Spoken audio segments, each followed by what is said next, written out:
I assume he's talking about you being the good cop. How do you feel Oh, I about thought that? I was a bad cop. Nah, yeah, man. It's I don't know. It's just we have a good energy in our room. You know what I mean? With Hilo, with Sapp as well, and it's good, man, because you try to get the best out of the guys. You know what I mean? So I'm trying to push them. Sapp's trying to push them, and I feel like getting it from all of us, man, is it's gonna be good for us. But yeah, definitely, because I'm more of a guy that's kind of do your job. You know what I mean? And kind of more of a loving type of coach, where a player type of guy. You know what I mean? Since I kind of sat in those shoes before, same as Sapp, but Sapp's more of a guy that's kind of a more of a, like you said, try to get on them and more of a yeller at them and stuff like that. But that's good. You need that type of stuff, because throughout my career I had coaches that were like that as well. So it's a good mix of in that in our room. So the guys are really responding to it. So that's the best thing about it, is that's what you want, man. You want your guys to respond and for them to accept the coaching and put it out and show it on tape. So it's definitely a fun room. So I enjoy our time in the meetings. Just a quick follow up to that. Like, how well did you know him before you took this job, and how quickly did it take you to acclimate to him,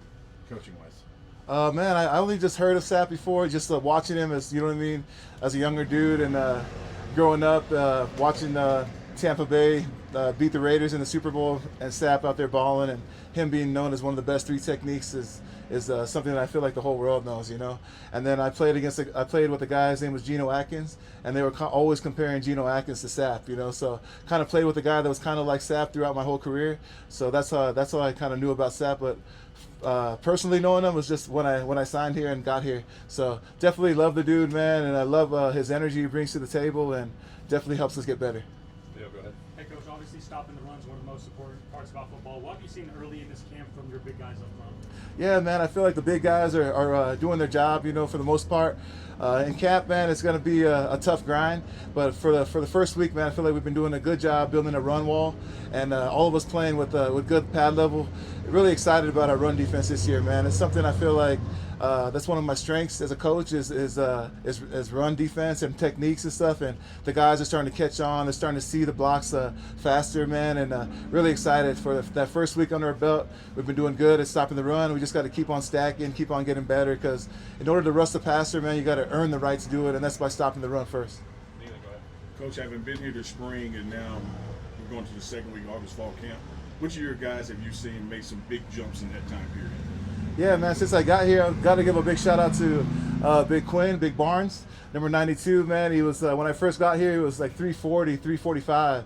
And when he checked into camp, he came in at 308, 310. You know what I mean? So he lost a lot of weight, man, because I felt like he was a little bit sluggish last year and couldn't really run sideline to sideline like we like our D-line to do.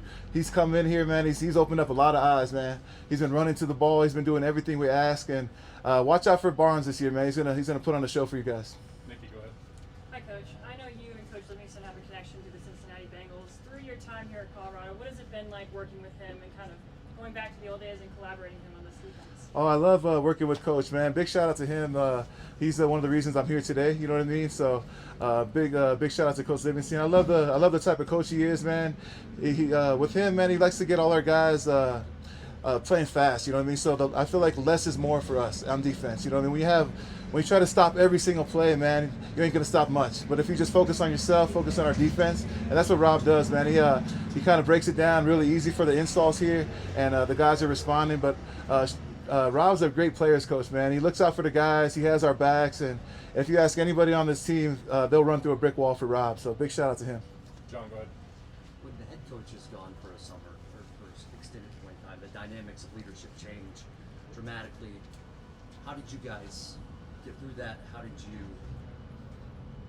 lead the team in his absence? Oh, man, it's all about together, man. It's all about we. That's one thing that Coach Prime always talks about. It's not about I or me. It's about we, and it's about us, and it's about team. So during that time that Coach is going through battling battling cancer, you know what I mean? Our staff, man, did a good job, and it starts with the coordinators first. They did a good job of keeping everyone together, and that's how we did it, man. We just stuck together, and we know what type of guy Coach is, and all of us have his back no matter what, and that's what it's about in this game, man. It's who can be the best together. You know what I mean? So that's what we did as a staff. We just kept in there. We all did our job and made sure we held down our little areas on the D line, and the linebacker coach carried theirs, and together collectively we did a good job of keeping our team tight. Pat, go ahead. Kind of piggyback off that question, I think you have something like 160 combined years of NFL experience on the staff. but you guys were able to check your egos at the door and kind of collaborate in the room. How's that collaboration been, and how does that make you guys better? Oh man, it's a blessing, man. When you have a whole bunch of guys that's been there and done that, you know what I mean, and playing in the league, it's definitely a blessing for us, man. We have like you said, everyone kind of checks their egos at the door, and we all just try to collaborate together to give the guys the best experience and help them on their journeys, man. That's what coaching's about for me, is trying to help these young guys out, especially our D-line room, to live their goals out, you know what I mean, and live their dreams, and they've been doing a good job responding. But Coach did a hell of a job putting this staff together, and everyone's been working and working together, and I think we're going to have a very special group this year. Two more, Matt. Go ahead. Amari is one of the guys that's been here the longest and has flashed some real game-changing potential. What does he need to do to take it from the flashing of potential to being that guy on a game-to-game basis this year? Yeah, dude, Amari's been having a good camp so far. You know what I mean? Really excited for him. But the thing, I think the way to take the next step, man, in D-line play is being consistent. You know what I mean? There's guys that can flash and have a good play here and there. They're probably not going to play in the league. You know what I mean? Guys that are going to play in the league are guys that are doing it down in and down out, of being consistent in the run game and in the pass game. You know what I mean? So I think consistency is where you're going to see guys start to climb, and our group is starting to do that here on the practice field. It seems like you have a lot of positional versatility, maybe a lot of guys that can move around. How fun is that to play with in camp? Oh, it's a blessing, man. I feel like our D-line room is going to be like a wave of guys, man. We'll have our 2 starters to start the game, but after that, man, we're going to be rolling, brother. Because O-line, they don't really roll, they don't really rotate, so I think we're going to have a good roll of guys that kind of wear down the O-line.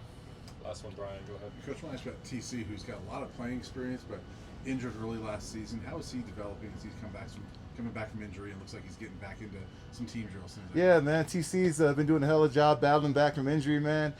He had his first live action yesterday, so it's really good to see him out there. He did some good stuff out there, but like you said, when you haven't played in several months, you got to shake off the rust. So he's still shaking off the rust, but excited to have him back, man. When you have a group of guys that are hungry and that want to get better, man, it makes your job a little bit easier. You know what I mean? So I'm excited for our group, and like I was telling them inside, man, I think our group we got to lead from the front, man. The best teams are led from the front, and I think our group is going to take the task, and we're going to run with it.